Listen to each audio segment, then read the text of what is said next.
सीमा हैदर कोई वीआईपी थोड़ी है। जब सीमा हैदर हिंदुस्तान आई थी तब मैंने भारत के राष्ट्रपति को, यूपी के चीफ मिनिस्टर को, सबको चिट्ठी लिखी थी। आज के दिन मैं कह सकता हूँ सीमा हैदर की कोई याचिका इस समय मौजूद नहीं है, ना हो सकती है। कोई जो है अदालत हिंदुस्तान की आज के समय में उसको प्रोटेक्शन नहीं दे सकती। अगर सरकार ने कहा है 48 घंटे में आप जाओ तो आपको जाना पड़ेगा। जो एपी सिंह कह रहे हैं वो सारी बात फर्जी है, उसका कोई कानूनी आधार नहीं कर सकता। वीजा के लिए नहीं याचिका लगाई जा सकती, कोई नहीं लगा सकता, ये फर्जी बात हो रही है। बार बार आप कह रहे हैं राष्ट्रपति के सामने उसकी याचिका है, उसकी राष्ट्रपति के सामने कोई याचिका नहीं है।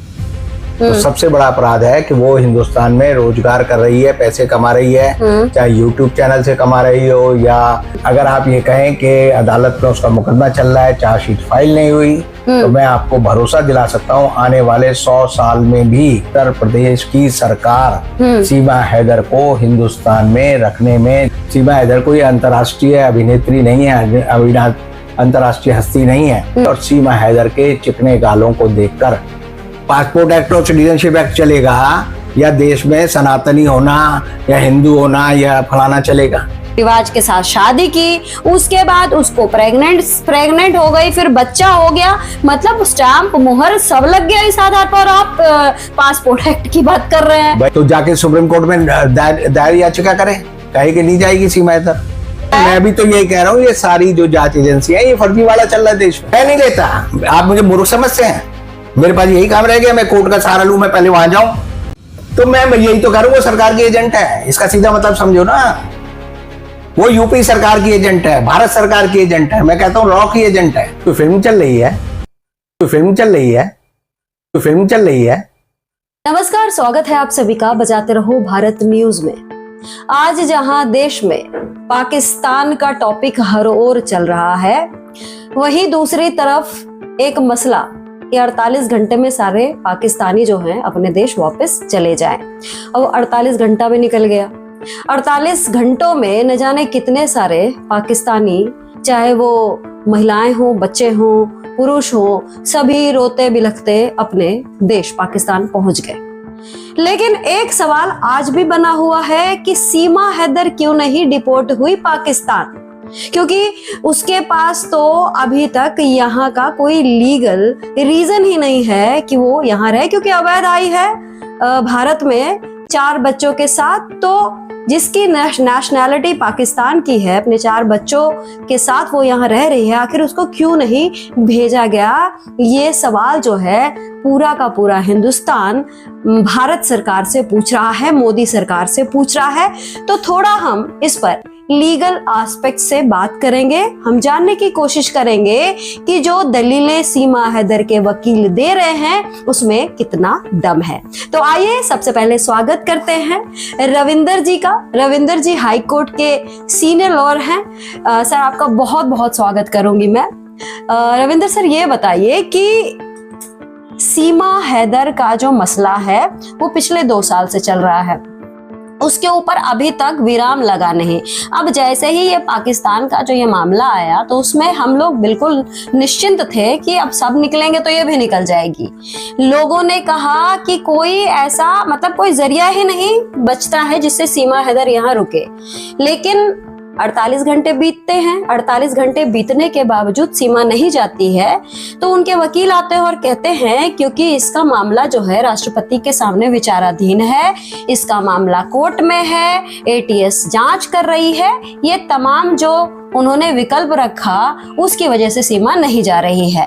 हम आपसे जानना चाहेंगे कि आखिर क्या रीजन हो सकता है लीगली, क्या इस तरह के जो विकल्प डॉक्टर एपी सिंह के द्वारा दिए गए, क्या वो सही थे, इतने मजबूत हैं जिससे सीमा हैदर पाकिस्तान ना जाकर इंडिया में रहे? देखिए, हिंदुस्तान में ऐसी कोई व्यवस्था नहीं है कि वकील किसी के बारे में कुछ बोल दे और हिंदुस्तान की जांच एजेंसियां कहें कि भाई हम कोई कार्रवाई नहीं करेंगे। कोई भी आदेश अगर कोर्ट से आता है तो उस आदेश के अलावा बाकी कोई भी बात होना उसका कोई लीगल वैल्यू नहीं है। पहली बात तो यह है कि सीमा हैदर जो है 2023 में हिंदुस्तान आई, 24 में रही, अब 25 है। उसके मुताबिक वो 4 बच्चों के साथ नेपाल के रास्ते हिंदुस्तान में आई और नेपाल के बॉर्डर पर किसी ने उसे नहीं रोका। तो एक तो हमारी जो BSF है, जो हमारी काउंटर इंटेलिजेंस एजेंसियां हैं, वो इतनी निकम्मी हैं कि 1 नहीं, 2 नहीं, 3 नहीं, 4 नहीं, 5 लोग बिना पासपोर्ट के हिंदुस्तान में घुसाते हैं। फिर वो आके नोएडा में एक सचिन नाम का लड़का है, उसके यहाँ रहने लगती है। स्थानीय पुलिस को जब पता चलता है तो स्थानीय पुलिस को पहले नहीं पता चलता, पहले मीडिया को पता चलता है। मीडिया को बताया जाता है, मीडिया में उसकी कवरेज आती है और फिर जो है यूपी की पुलिस जागती है। फिर उसकी अरेस्ट का एक नाटक किया जाता है। फिर ये कहा जाता है जी कि उसको अदालत ने जमानत दे दी है और अब उस पर मुकदमा चलेगा। इस दौरान उस पे अदालत ने कोई शर्त नहीं लगाई, कोई शर्त कि तुम इस सीमा से बाहर नहीं जाओगे, यानी सीमा के लिए कोई सीमा नहीं है कानून। सर एक मिनट, मैं आपको यहाँ रोकना चाहूंगी क्योंकि इस केस को मैं शुरुआत से देख रही हूँ। आपने कहा कि वो बॉर्डर क्रॉस करती है और जो सिक्योरिटी है उनके निकम्मेपन का जो कमियां रही, इसकी वजह से सीमा हैदर एंटर की। लेकिन खबर तो ये भी थी कि कई सिक्योरिटी जो वहाँ लगी थी उनको सस्पेंड किया गया था। और यही नहीं, जिस आधार की आप बात कर रहे हैं, जिस कंडीशन पर इसको बेल मिली थी, उस बेल की कॉपी भी हमें हाथ लगी थी, जिसमें था कि 3 कंडीशन पे ये बाहर जा रही है, ना ये देश छोड़ेगी, ना ये कोई एड्रेस बदलेगी और ना नया कोई अपराध करेगी। तो ये सारी चीजें तो सामने आई थी। देखिए, ये जो आप कह रहे हैं कि ये जो तीनों शर्तें हैं, ये तीनों शर्तें बेमानी हैं। बेमानी इसलिए हैं क्योंकि वो इलीगल तरीके से आई और उसे अदालत ने जमानत दी और 2 साल से वो हिंदुस्तान में रह रही है। और ये कहना कि वो अपराध नहीं कर रही, वो पैसे कमा रही है हिंदुस्तान में। किसी भी देश में कोई भी आउटसाइडर, चाहे वो वीजा से आए या बिना वीजा के आए, अगर वो रेजिडेंट वीजा नहीं है तो देश में 1 रुपया नहीं कमा सकता। तो सबसे बड़ा अपराध है कि वो हिंदुस्तान में रोजगार कर रही है, पैसे कमा रही है, चाहे यूट्यूब चैनल से कमा रही हो या डिफरेंट जो न्यूज एजेंसी है उनसे मिलके कमा रही हो। तो लेकिन उसके ऊपर जो दलीलें दी जा रही है वो तो यही कह रहे हैं, कोर्ट ने उसको जमानत दी, अपनी इच्छा से तो बाहर आई नहीं, कोर्ट ने जमानत दी तो सारी फैसिलिटीज वो अवेल कर रही है। तो आप समझिए, दिल्ली हाई कोर्ट में भी एक महिला ने अभी शनिवार को एक केस डाला था कि मुझे जो है आप जो है हिंदुस्तान में रहने दो। तो दिल्ली हाई कोर्ट का फैसला है कि आप जो है एडमिनिस्ट्रेटिव जो फैसला गवर्नमेंट का है वो आप पे लागू होगा, आपको जाना पड़ेगा। और दूसरा जो एक केस जो अभी बड़ा ज्यादा चर्चा में है वो है मुनीर खान, जो CRPF का एक जवान है, उसकी वाइफ जो है वो मीनल खान है, उसके एक बच्चा भी है। उसको CRPF और BSF ने पहले अरेस्ट किया, फिर उसे कहा कि वाघा बॉर्डर से हम तुम्हें पाकिस्तान भेजेंगे और उसे भेज दिया। जबकि वो जो है 15 साल से हिंदुस्तान में रह रही थी और वो CRPF जवान की पत्नी थी, शादी की थी। तो आप समझिए कि कानून के 2 यार्ड स्टिक नहीं हो सकते। एक ही स्टिक है कि अगर सरकार ने कहा है 48 घंटे में आप जाओ तो आपको जाना पड़ेगा। कोई जो है अदालत हिंदुस्तान की आज के समय में उसको प्रोटेक्शन नहीं दे सकती। लेकिन सर जो दलीलें दी जा रही हैं कि सीमा हैदर जो है वो इसलिए फायदे में है क्योंकि उसके खिलाफ कोर्ट में केस चल रहा है, अभी तक चार्जशीट दायर नहीं की गई है, ATS उसकी जांच कर रही है, राष्ट्रपति के सामने उसकी याचिका विचाराधीन है। तो ये 4 जो चीजें रखी जा तो रही, सारी मीडिया भी तो यही बात कह रही है। जो बार बार आप कह रहे हैं राष्ट्रपति के सामने उसकी याचिका है, उसकी राष्ट्रपति के सामने कोई याचिका नहीं है। किस आधार पर झूठ बोला जा रहा है? याचिका क्या होती है? याचिका क्षमादान की होती है, रेमिशन की होती है। तो दया लगाई, दया याचिका कौन लगा सकता है? वीजा के लिए याचिका लगाई जा सकती है। 2 ही लोग लगा सकते हैं, जिसको आजीवन कारावास हो या फांसी की सजा हो। राष्ट्रपति को सिर्फ इन 2 मामलों में दया याचिका सुनने का अधिकार है। अगर किसी आदमी को सजा मिली है प्रिवेंशन ऑफ करप्शन एक्ट में तो राष्ट्रपति उसमें कुछ नहीं कर सकता। वीजा के लिए नहीं याचिका लगाई जा सकती, कोई नहीं लगा सकता। ये फर्जी बात हो रही है। हिंदुस्तान के कानून के बारे में लोगों को बताया जा रहा है कि जैसे हिंदुस्तान का कानून मोम की गुड़िया है, जैसे उसको चाहे आप कर दें। हिंदुस्तान में लिखित कानून है, उसमें राष्ट्रपति के सामने आज के दिन में कह सकता हूँ सीमा हैदर की कोई याचिका इस समय मौजूद नहीं है, ना हो सकती है। लेकिन सर इतनी बड़ी बात आप कह रहे हैं, कई बड़े बड़े चैनलों पर बड़े बड़े पत्रकारों के द्वारा यही दलीलें दी गई, क्योंकि एपी सिंह जो सीमा हैदर के वकील हैं उन्होंने अपनी तरफ से ये बात रखी है। इसी तरीके से तमाम मीडिया ने भी यही बात रखी कि भाई उसको जो है संकट में आशा की किरण। तो ये जो चीज है संकट में आशा की किरण, तो ये आशा की किरण तो इसी तरीके से लिया जा रहा है कि इसके पास कोर्ट केस है। जो एपी सिंह कह रहे हैं वो सारी बात फर्जी है, उसका कोई कानूनी आधार नहीं है, उसका कोई जो है संवैधानिक आधार नहीं है। ये जो सारी बातें कही जा रही हैं और सारे मीडिया वाले जिस बात को चला रहे हैं, जब सीमा हैदर हिंदुस्तान आई थी तब मैंने भारत के राष्ट्रपति को, यूपी के चीफ मिनिस्टर को, सबको चिट्ठी लिखी थी और तब मैंने कहा था ये औरत जो है एजेंट के रूप में हिंदुस्तान में आई हुई है, इसे तुरंत बाहर करना चाहिए।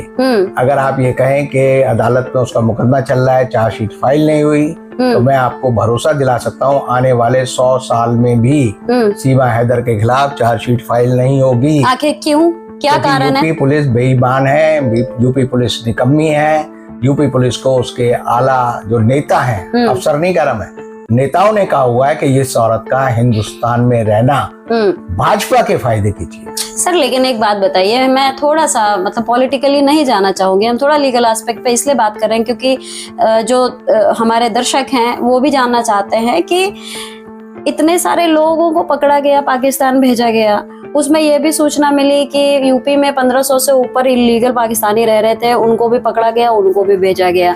यही नहीं, बिहार में कल निशिकांत दुबे जी का भी बयान आया कि 20,000 से ऊपर लोग ऐसे थे जो ऐसे ही आए, शादी किए और अब। तो सवाल उठता है कि जब इतने लोगों पर ध्यान है तो व्हाई नॉट सीमा हैदर?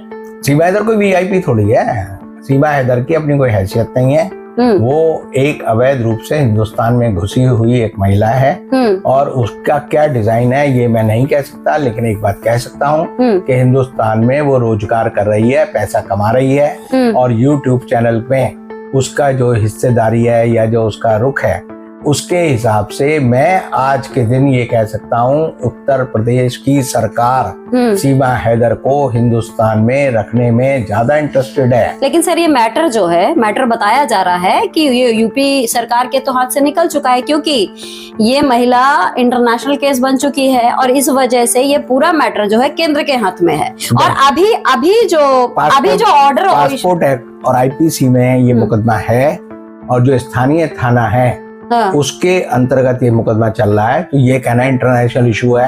सीमा हैदर कोई अंतर्राष्ट्रीय अभिनेत्री नहीं है, अंतर्राष्ट्रीय हस्ती नहीं है जो हम कहे कि हमारे मीडिया ने उसको बना रखा है और उसके पीछे उनके निहित स्वार्थ है। उनका एक ही मकसद है कि लोगों की गरीबी, भूख, बेकारी, बेरोजगारी और लोगों की अशिक्षा, उन मुद्दों से लोगों का ध्यान हटे। और सीमा हैदर के चिकने गालों को देखकर, हालांकि ये गलत शब्द है, किसी औरत के बारे में ऐसे शब्द इस्तेमाल करना मैं पसंद नहीं करता, लेकिन हमारा मीडिया दिखाता है कि ये औरत क्या मस्त औरत है। तो ऐसे शब्दों का इस्तेमाल जो ये लोग करते हैं, ये हमारे देश के लोगों की कामुक भावनाओं को बढ़ाकर अपनी टीआरपी वसूलना चाहते हैं। राष्ट्र हित की बात नहीं करते, देश के कानून की बात नहीं करते। और इसमें मेरा आरोप यह है कि भारतीय जनता पार्टी का स्वार्थ है। भारतीय जनता पार्टी चाहती है कि सीमा हैदर हिंदुस्तान में रहे। भारतीय जनता पार्टी को इससे क्या फायदा है? दूसरी बात होती है, मुद्दे गायब हो जाते हैं। अच्छा सर, चलिए वापस हम उस पे आते हैं। सीमा हैदर, जिस टॉपिक पे हम बात कर रहे थे, मेरा सवाल ये है कि अब जिस तरीके से बार बार एपी सिंह का बयान आ रहा है, वो कह रहे हैं कि क्योंकि सीमा हैदर सनातनी हो गई है, उसने सनातन को एक्सेप्ट किया है, आज से नहीं पाकिस्तान में थी, देश में पासपोर्ट एक्ट है और सिटीजनशिप एक्ट है। पासपोर्ट एक्ट और सिटीजनशिप एक्ट चलेगा या देश में सनातनी होना या हिंदू होना या फलाना चलेगा? आप हिंदुस्तान के संविधान में जो सिटीजनशिप एक्ट है, जो भारत का पासपोर्ट एक्ट है, उसके हिसाब से ही तो नागरिक मानेंगे। इंदिरा गांधी की बेटी या जो बेटे की बहू है सोनिया गांधी, उसको ये अभी तक विदेशी कहते हैं। उसने राजीव गांधी से शादी की, उसने भारत की नागरिकता ली, उसके बाद भारत का पासपोर्ट है। वो प्रधानमंत्री की पत्नी थी, प्रधानमंत्री आवास में पहले भी रहती थी। फिर उसके बाद जो है उसके बारे में हम क्यों कहते हैं ये विदेशी है? वो विदेशी है सीमा हैदर, जिसके पास ये सारी कोई भी क्वालिफिकेशन नहीं है, वो बड़ी कह रहे चहकती है। पाकिस्तान में ही वो सनातन धर्म उसने एक्सेप्ट कर लिया भाई था। मेरे को सनातन धर्म या हिंदू धर्म या सिख धर्म से कोई मैं सर उसको आप conciliation वकील नहीं है ना, मानता। आप वकील होके आप नियम के तहत बात कर रहे हैं। मैं नियम के आई तहत ही बात कर रहा हूं। अप्रिशिएट। लेकिन वही जो आपके दूसरे वकील हैं जो इतना सारा आधार रखे हैं और इन आधारों को ही तमाम मीडिया भी दिखा रही है, उसमें ये आधार है कि क्योंकि सीमा हैदर यहाँ आई, इसने आते के साथ अपना धर्म परिवर्तित किया, आते के साथ वो हिंदू रीति रिवाज के साथ शादी की, उसके बाद उसको प्रेग्नेंट हो गई, फिर बच्चा हो गया, मतलब स्टाम्प मुहर सब लग गया इस आधार पर। आप पासपोर्ट एक्ट की बात कर रहे भाई हैं, इस आप कानून का क्या सिटीजनशिप करें एक्ट हम? की बात कर रहे हैं। तो जाके सुप्रीम कोर्ट में दायर याचिका करें, कहे कि नहीं जाएगी सीमा हैदर। सुप्रीम कोर्ट जो फैसला करेगी हम मान लेंगे, सबसे बड़ी अदालत तो कौन वही है। करेगा याचिका, कौन डालेगा? उसके वकील साहब डालेंगे। तो वो तो चाहते ही नहीं जाएगी, वो तो नहीं जब जाएगी। उनके खिलाफ कुछ तो हो ही इसका नहीं रहा है। मैं भी तो यही कह रहा हूँ, ये सारी जो जांच एजेंसियां ये फर्जीवाड़ा चल रहा है देश में। ये फ्रॉड जनता के साथ खेला जा अच्छा रहा है। सर, आपने बताया कि आपने वो जब आई थी तब आपने चिट्ठी लिखी थी, चिट्ठी का कोई असर नहीं हुआ। आप ये असर नहीं, इस सरकार में किसी चीज का असर नहीं होता। इससे ज्यादा नपुंसक सरकार हिंदुस्तान के इतिहास में नहीं होगी। ये मैंने आरटीआई लगाई, आरटीआई उत्तर प्रदेश में, और आरटीआई को फाड़ लिया उन्होंने। आरटीआई को पढ़ने के बाद लिख रहे हैं लेने से इनकार, अतः प्रेषक को वापस। आप समझिए कोई आरटीआई लेने से इनकार कर सकता है? ये यूपी सरकार है, यूपी सरकार भ्रष्टाचार में यहां तक डूबी हुई है और अपनी भ्रष्ट गतिविधियों को छिपाने के लिए सीमा हैदर के पीछे खड़ी है। सर सरकार पे आप भरोसा नहीं, कोर्ट पे तो भरोसा है। अगर मान लीजिए मैं कोर्ट की बात ही नहीं कर रहा, मैं सरकार की बात कर रहा हूं। सरकार को भेजना है। वही मैं पूछ रही हूँ, बिल्कुल सही आप कह रहे हैं कि सरकार को भेजना है, क्योंकि आज की डेट में जिन आपने न्यायाधीश साहब की बात की, सचिन दत्ता, उन्होंने ही ये बात बोला कि क्योंकि ये अब सिक्योरिटी का मसला है और इसमें केंद्र सरकार का ही पूरा रोल है, तो इसमें हम इंटरव्यू अब अदालत मैं भी तो यही बात कह रहा हूँ। मेरा सवाल ये है कि जब आपने शुरुआत में ही इसके खिलाफ जब चिट्ठी लिखी, नहीं सुनी गई, तो 2 साल तक सर कोर्ट का भी तो सहारा लिया जा सकता है। मैं नहीं लेता, आप मुझे मूर्ख समझते हैं। मेरे पास यही काम रह गया, मैं कोर्ट का सहारा लूं, मैं पहले वहां जाऊं। मैं दिल्ली में रहता हूं, मेरे को क्या जरूरत है मैं नेपाल जाके मुकदमा लड़ूं, मैं जाके नोएडा में उस गांव में जाके मुकदमा लड़ूं। मेरा काम है देश में के हित में जो हो रहा है वो बताना, देश के खिलाफ जो हो रहा है वो बताना। तो हो तो रहा है खिलाफ सर, खुले तो मैं कहता रहूं, बताता रहूं, मेरे अलावा कोई आदमी हिंदुस्तान में बात बोलेगा नहीं। आपको हिम्मत नहीं है हिंदुस्तान में लोगों की बोलने की। हिंदुस्तान को दरअसल नपुंसकों का देश बना दिया है। सर तो आप बताइए क्या स्टेटस है? सीमा सीमा हैदर मुसलमान से हिंदू बनने का जो ढोंग रच रही है, क्या माना जाए? मुझे उससे कोई मतलब ही नहीं। वो एक औरत है, गलत तरीके से हिंदुस्तान में आई है, पाकिस्तान की रहने वाली है, उसके इस समय 5 बच्चे हैं। जो उसकी बायोलॉजिकल या फिजिकल या जो स्टेटस लीगल है, मैं उसकी बात करता हूँ। सर एक सवाल मेरे मन में जो उठ रहा है कि क्योंकि ये मैटर जो है बहुत ज्यादा बढ़ गया है और कल सुन रही हूँ कि इसको लेकर जो रबुपुरा के लोग हैं वो भी सड़कों पर उतरने वाले हैं कि भाई सबको भगाया, ये क्यों रह रही है। सवाल ये है कि सर जब इतनी सारी चीजें हो रही है और सरकार नहीं कर रही है, जैसा आप कह रहे हैं कि नहीं कर रही है, सरकार के हाथ में सब कुछ है, वो नहीं कर रही है, तो सर क्या इसके केस को लेकर कोर्ट में बढ़ा जा सकता है? कोई जाना चाहे तो जा सकता है, जा सकता है। अगर कोर्ट फिर कह दे कि भाई हम तो नहीं कुछ कर सकते क्योंकि कोर्ट क्यों कह दे? आप अदालत को प्रीएम्प्ट क्यों कर रहे हैं? कोई जाएगा तब पता चलेगा। तो क्या है रास्ता इस महिला के लिए? पूरा देश जो है इसके विरोध में खड़ा है, लगातार सवाल कर रहा है। क्या है सर? क्योंकि हम आम लोग हैं और हमें वो रास्ता, तो क्योंकि आप वकालत से जुड़े हैं, आपको अच्छे से पता है, क्योंकि हम एक कॉमन मैन आवाज उठाने के अलावा और तो कुछ कर नहीं सकता है। तो आखिर में अगर सरकार के कान में ये बात नहीं जा रही है तब तो मैं यही तो कह रहा हूँ, वो सरकार की एजेंट है, इसका सीधा मतलब समझो ना। वो यूपी सरकार की एजेंट है, भारत सरकार की एजेंट है, मैं कहता हूँ लॉ की एजेंट है। इससे ज्यादा आप क्या कह सकते हैं? वो उन्हें प्रोटेक्ट कर रहे हैं। व्हाई दे आर प्रोटेक्टिंग हर? मतलब आप ये पूरे दावे के साथ कहते हैं कि कोई केस या कोई विचाराधीन वाली जो बात है, कोई मैटर जो सब जुडिस है या एटीएस की बात, ये कहीं आड़े नहीं आती? आप अमेरिका में देखिए, अमेरिका में डिस्ट्रिक्ट जज ने एक ऑर्डर दिया कि इस आदमी को डिपोर्ट नहीं करेंगे, तो वहां की FBI ने उस जज को बंद कर दिया। FBI ने जज को बंद कर दिया अमेरिका के। तो आप समझिए, अगर उसी एनालॉजी की बात करूं मैं, तो जिस जज ने अब कहा कि भैया नहीं जाएगी, तो उसको भी बंद कर दो, जेल भेज दो, पता चल जाएगा सच क्या है झूठ क्या है। एक आखिरी मेरे मन में जो सवाल है सर, वो भी पूछ ही लेती हूँ, आप लॉजिकली जवाब देंगे मुझे उम्मीद है। उसके केस में एक ये भी है कि जब वो आई भारत तो उसने नारे लगाने शुरू किए पाकिस्तान मुर्दाबाद। तो वो कह रही थी शुरुआत में जब आई कि मुझे नहीं जाना है, मैं योगी जी मोदी जी के शरण में हूँ। तो मैं भी तो यही कह रहा हूँ, उनकी शरण में ही है। अगर मुझे पाकिस्तान भेजा जाएगा तो मुझे मार दिया जाएगा, काट दिया जाएगा, जो कि अभी उनके वकील साहब भी बोल रहे हैं कि अगर पाकिस्तान सीमा जाएगी तो उसको काट दिया जाएगा। तो ये बताइए, और या वो कह रही है कि मैं बस से कूद जाऊंगी, मैं बच्चों को लेकर मर जाऊंगी लेकिन पाकिस्तान नहीं जाऊंगी। ऐसे केस में क्या होना चाहिए? कोई फिल्म चल रही है हिंदुस्तान में, कोई फिल्म चल रही है, फैमिली ड्रामा हो रहा है। तब्बूर राणा, नीरज मोदी, मेहुल चौकसी, वो भी वहां यही दलील देंगे, हम बस से कूद जाएंगे, हम जहर खा लेंगे, हम अपनी नस काट लेंगे।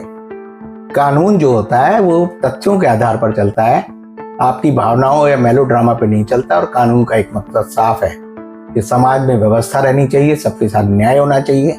अगर आप किसी आदमी के साथ न्याय नहीं करते तो ये पूरे समाज के साथ भी अन्याय है, ये मेरा मानना है। 2 साल हो गया सर, चार्जशीट अब तक दायर नहीं हुई। मैं तो कह रहा हूँ नहीं करेंगे। मैं तो आप जो बात मेरी बात कोई तो समर्थन कर रहे हैं, मैं यही तो कह रहा हूँ नहीं करेंगे, क्योंकि उनका एक इंटरेस्ट है। सीमा हैदर हिंदुस्तान में रहे, इसमें भारतीय जनता पार्टी का बहुत बड़ा रोल है। नियम क्या है सर इसमें? नियम क्या कहता है? नियम तो ये है कि जो आदमी आया है उसको तिहाड़ भेजो, जेल भेजो।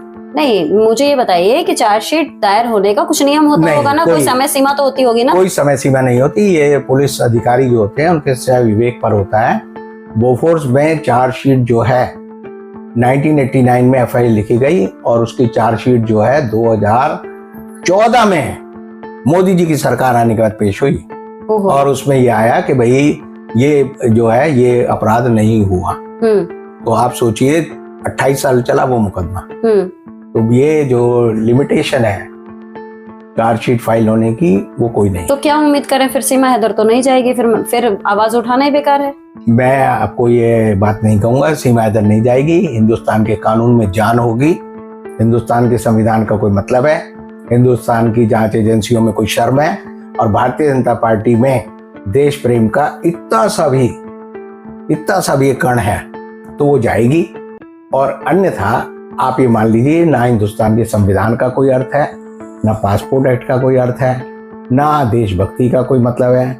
सिर्फ जो है स्वार्थी लोग अपने हितों को साधने के लिए अपने मकसद से लोगों की बलि चलाते हैं। सीमा हैदर से क्या स्वार्थ हो सकता है सर किसी का? सीमा हैदर क्या कर सकती है 4 बच्चों के साथ? उससे क्या स्वार्थ हो सकता है सर? स्वार्थ क्या है?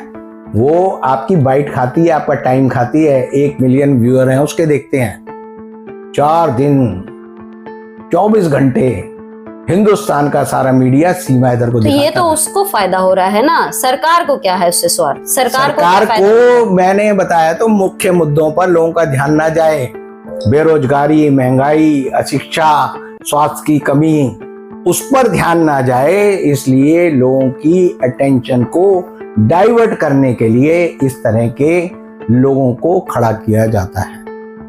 चलिए, बहुत बहुत धन्यवाद सर, आपने अपना समय दिया। तो एक एस्पेक्ट ये भी है, इसको भी समझना जरूरी है। तो एक प्रश्न चिन्ह भी सरकार के सामने अब खड़ा कर दिया गया है, क्या वाकई में भारतीय जनता पार्टी सरकार जो केंद्र में है वो सीमा को सपोर्ट कर रही है? सीमा हैदर से सरकार को फायदा है इसलिए उसको यहाँ रोका गया है? क्योंकि जब नियम दूसरे पाकिस्तानियों पर लग रहे हैं, उनके ऊपर अप्लाई हो रहा है, तो सीमा हैदर पर क्यों नहीं? इसी प्रश्न के साथ मैं आप सभी को छोड़े जा रही हूँ। मुझे और सर को दीजिए इजाजत। नमस्कार।